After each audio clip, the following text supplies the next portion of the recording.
मनातला काही प्रश्न विचारणार आहे. त्यांना फार हौस आहे, प्रश्न तेच विचारतात आणि उत्तर तेच देतात. माझा पहिला प्रश्न असा आहे की आपण काल राजसाहेबांनी तुम्ही जो विषय काढला 50 खोके आणि मग त्याचं 40 न गुणून किती आकडा जाहीर केला. संजय राऊतने मला एक आकडा सांगावा की महाराष्ट्र नवनिर्माण सेनेचे 7 पैकी 6 नगरसेवक फोडले, ते किती पैशावर फोडले? ते पैसे कोणत्या गुजराती कॉन्ट्रॅक्टरकडून घेतले?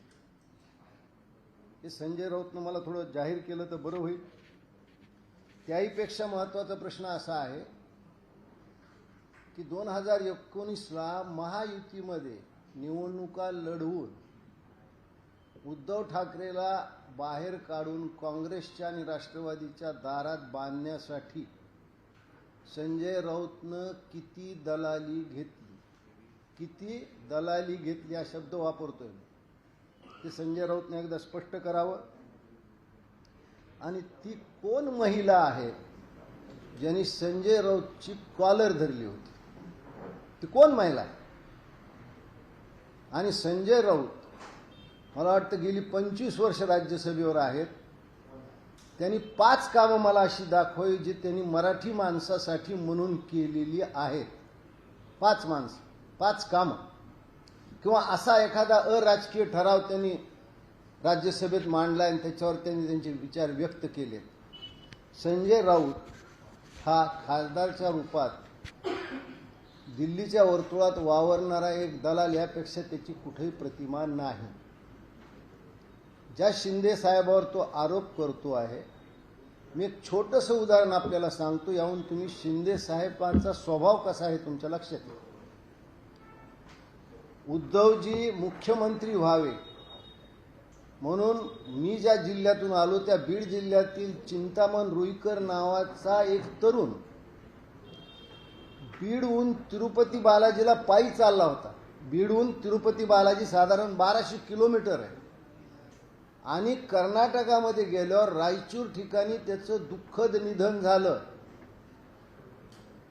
कुणासाठी चालला होता? उद्धवजी मुख्यमंत्री व्हावे म्हणून हा पायी चालला. त्या चिंतामण रुईकरची भेट उद्धव ठाकरेनं कधीही घेतली नाही.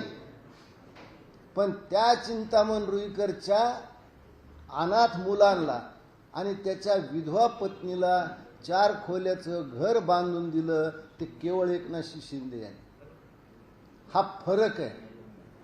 यांना घ्यायचं माहिती आहे, शिंदेंना द्यायचं माहिती आहे. आता तुम्हाला काय प्रश्न विचारायचे विचारा. सर, तुम्ही म्हणालात की आरोप करतात की पक्ष फोडले वगैरे, घोषणा देत आहेत म्हणण्यासाठी. मात्र काल भाजपचे उमेदवार आहेत केळुसकर हे तुमच्याच उमेदवारांना म्हणजे शिवसेनेच्या उमेदवाराला पाहून 50 रुपये एकदम मुख्यच्या घोषणा देतात. शिवसेनेच्या विरोधात हे तुमचेच सहयोगी पक्षांवर. हे पहा कसं आहे, महायुती मी कालही सांगितलं की महायुतीतले 3 भाऊ अत्यंत घट्ट आहेत, संवाद चांगला आहे, एकमेकात प्रेम आहे. खाली मुलात थोडी बहुत कुरबुर होते, त्याचा महायुतीवर काहीच परिणाम होणार. परिणामच नाही. पण ही घोषणा तुम्हाला मान्य आहे का मग तुमचे भाजप देते? मी काय म्हणले, एखाद्याने भावनाच्या भरात घोषणा दिली त्याला समजून सांगतील ना भाजपचे नेते. आमच्या पक्षाकडून तर असं काही झालं नाही ना. मित्रपक्ष तुम्हाला चिडवतोय, दिवसतोय. मी काय म्हणलं की शेवटी एखाद्याचा विवेक किती असतो, काय असतो, त्यानं महायुतीत काही बदल होणार नाही. हे 3घही राज्य फार समर्थपणे चालवत आहे.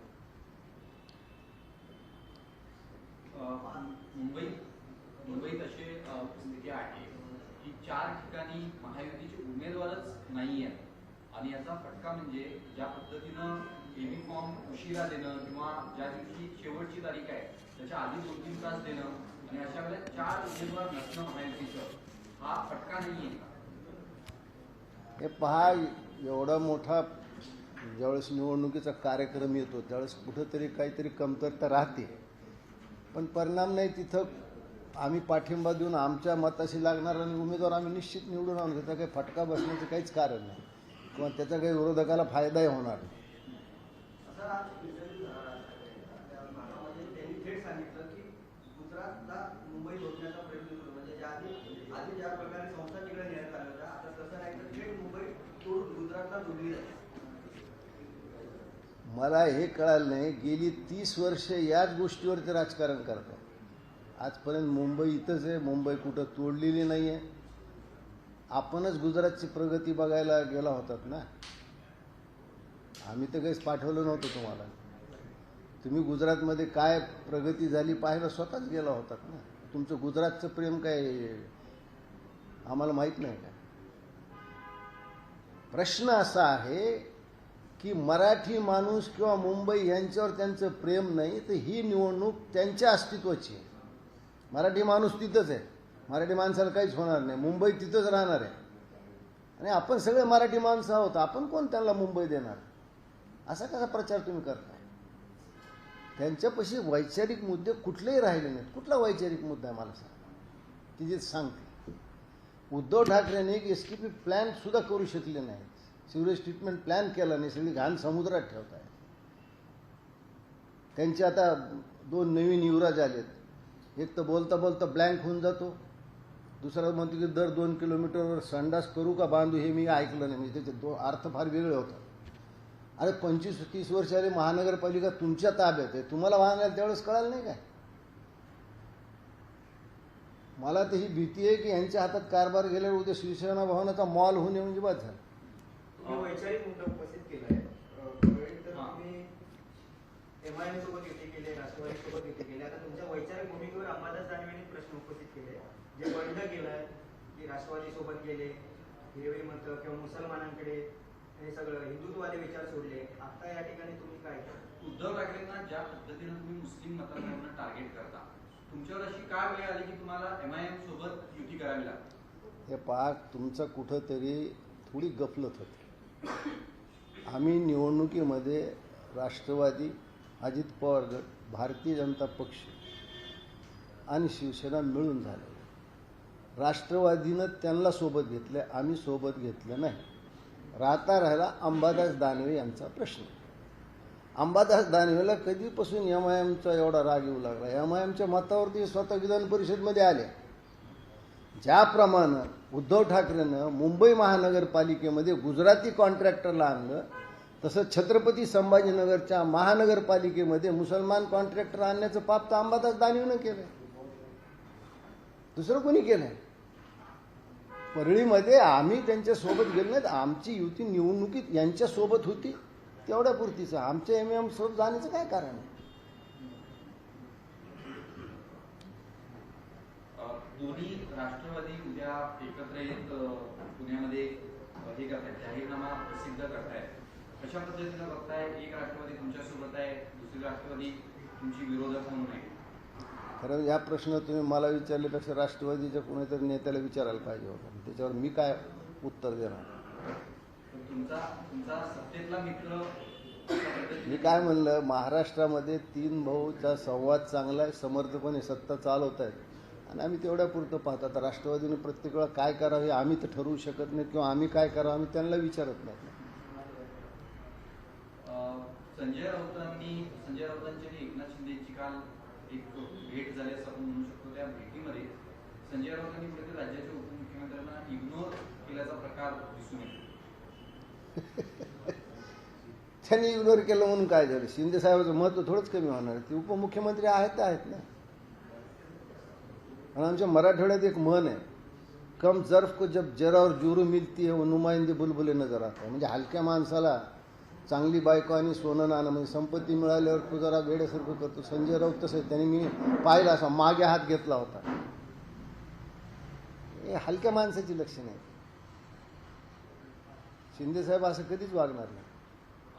तुम्ही ज्या पूर्वी मनसे पक्षात होतात त्या पक्षाची गळती काही थांबायचं नाव घेत नाहीये. संतोष नलावडे जे नांदगावकरांचे समर्थक म्हणून ओळखले जायचे, त्यांनी शिवसेनेत प्रवेश केलेला आहे.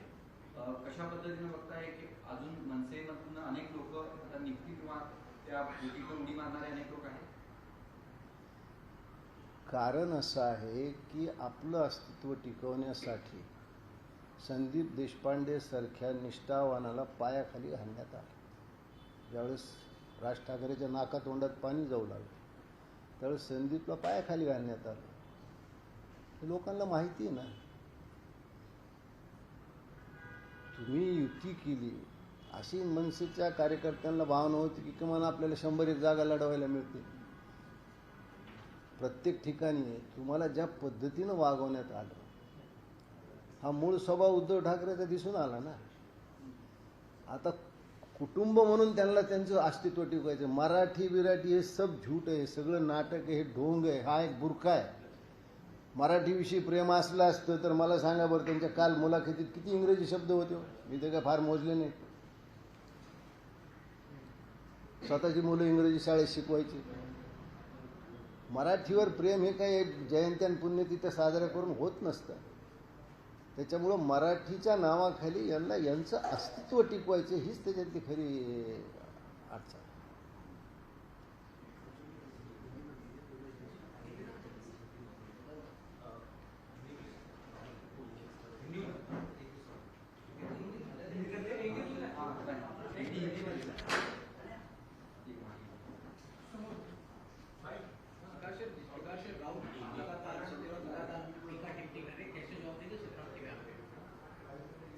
संजय राउत का वही तो एक काम है, और जो वो बोलता है उसका कोई आधार नहीं होता है. बवाल खड़ा करना वही उसका मकसद है. मैं संजय राउत को ये पूछता हूँ, भाई 2019 को आप महायुति में चुन के आए, आप महायुति में रहना चाहिए था. उद्धव ठाकरे को सोनिया गांधी और शरद पवार के दरवाजे पे लाके आपने खड़ा किया, आपको क्या दलाली मिली? पहले इसका जवाब दो ना. और मैंने कल भी ये सवाल पूछा था, ये खोके खोके करते हैं. शिंदे साहब ने एक सिंगल चेक पे 50 करोड़ रुपए उद्धव ठाकरे को दिए. उद्धव ठाकरे ने नहीं बोलना या संजय राउत ने नहीं बोलना. संजय राउत के खुद के कुछ जो समस्या है उसके लिए तो दूसरे की तरफ उंगली बताता कि लोग उसको पूछना नहीं. संजय दलाल की अगर दिल्ली में आप प्रतिमा देखोगे तो एक दलाल के स्वरूप में है. गडकरी ने कई बार उसको दरवाजे पे से बाहर कर दिया, इसलिए तो उसका बीजेपी पे गुस्सा था. ये तो कोई 25 साल से वो अगर राज्यसभा के सदस्य है, 5 काम भी उन्होंने बताना चाहिए ना कि हम ये मराठी मानुस या मुंबई के लिए एक ऐसे काम बता ही नहीं सकता ना. आप आरटीआई में एक सवाल पूछे, वो इसको हर साल 5 करोड़ रुपए आते हैं, उसका क्या करता है? किसी भी तरह से उद्धव ठाकरे को महायुति से बाहर निकालना, इसके लिए तो उसको शरद पवार के पेरोल पे है. वो अब तो सोनिया गांधी के पेरोल पे भी है. संजय राउत एक पद पे है, सांसद है, जिस प्रकार से शब्द का इस्तेमाल आपके सहयोगी पार्टी बीजेपी के लिए करते हैं, प्रधान रूप पे इस प्रकार से लहजा इस्तेमाल करते हैं शब्द, क्या उनको शोभा देता है संसद होने के नाते, एमपी होने के नाते इस प्रकार का शब्द इस्तेमाल करें? उनकी क्या कार्रवाई की मांग करेंगे कि ऐसे शब्द का इस्तेमाल करें? उनकी क्या कार्रवाई? अब जिसकी जितनी औकात है उतनी उसकी समझ होती है. संजय राउत की औकात तो उतनी है ना, वो क्या करेगा? तो वही सवाल पूछेगा. उसको दूसरा कुछ आता ही नहीं तो क्या करेगा क्या? इसलिए संजय राउत क्या बात करता है तो उसकी औकात के हिसाब से बात करता है. मेरे को भीड़ में जिस प्रकार से बात करते हैं, एमआईएम, एनसीपी और आपकी पार्टी ने गठबंधन किया है. एक समय था जहां आप एनसीपी के साथ गठबंधन छोड़ के सरकार में बाहर आए थे, अब वापस भीड़ पल्ली में आप लोग गठबंधन करें, इसके पीछे की वजह क्या? क्या सत्ता के आप लोग साथ जा रहे हैं? देखो, स्थानिक चुनाव में भारतीय जनता पक्ष, राष्ट्रवादी अजित पवार गठ और शिवसेना साथ में थे. उसके बाद राष्ट्रवादी का पक्ष एमआईएम के साथ गया, उससे हमारा कोई संबंध नहीं. और अंबादास दानवे को इसका बुरा क्यों लगा? अंबादास दानवे तो खुद एमआईएम के लोगों के वोट के ऊपर चुन के आया है. ये लोगों ने छत्रपति संभाजीनगर महानगर पालिका में तो मुस्लिम कॉन्ट्रैक्टर उन्होंने लाए. तो अंबादास दानवे को कब ये चिंता होने लगी कि शिवसेना एमआईएम के साथ गया? हम एमआईएम के साथ बिल्कुल नहीं गए. हमारा वहाँ स्वतंत्र राष्ट्र, हाँ राष्ट्रवादी उनके साथ है, वो उनका सवाल है. हम हो ही हैं. हम सिर्फ चुनाव में इकट्ठे थे. बाद में हम उनके साथ नहीं।